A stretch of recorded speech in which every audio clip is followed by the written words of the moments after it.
ఇదంతా మీరు కావాలనే చేశారు, కావాలనే నన్ను బాధ పెట్టారా? అది కాదు గీత, అంతా ఈ రాక్షసి చేసింది.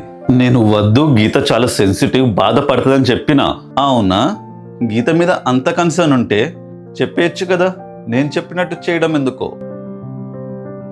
నేను మీతో మాట్లాడాలి, నాకు కాల్ వస్తుంది, మీరు మాట్లాడుకోండి. నేను మీకోసం ఎంత కష్టాన్నైనా ఎదుర్కొంటాను, ఎంత బాధనైనా భరిస్తాను. కానీ నేను మిమ్మల్ని దూరం చేసుకుంటున్నానేమో అన్న బాధని భరించలేకపోయాను.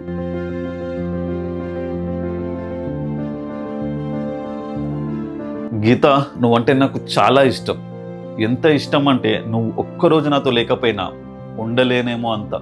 దానికి వేరియస్ రీజన్స్ ఉండొచ్చు, అండ్ దానికి ఒక పేరుంటుంది, అది ప్రేమే అంటే ఎస్, నేను నిన్ను ప్రేమిస్తున్నా. Geetha, I love you for ever.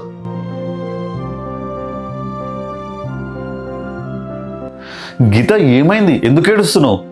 నేను ఐ లవ్ యూ చెప్పడం నీకు నచ్చలేదా? లేదు, మీ లైఫ్లో నాకు చోటు ఉంటుందో లేదో అని భయపడ్డా. అలాంటిది మీరు నన్ను ప్రేమిస్తున్నా అని చెప్పగానే చెప్పలేనంత ఆనందం, దాన్ని బయటికి కన్నీళ్ళ రూపంలో చూపించాను. కానీ నేను మాత్రం బాధగా ఉన్నా. ఏమైంది? నా ఐ లవ్ యూకి నువ్వు ఇంకా ఆన్సర్ చెప్పలేదు.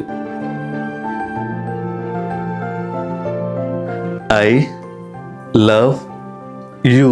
రే ఉదయ్. అన్నయ్య, ఏంటి? మమ్మీ వస్తుందిరా. మమ్మీ రావడం ఏంటి? ఊర్లో ఉంది కదా.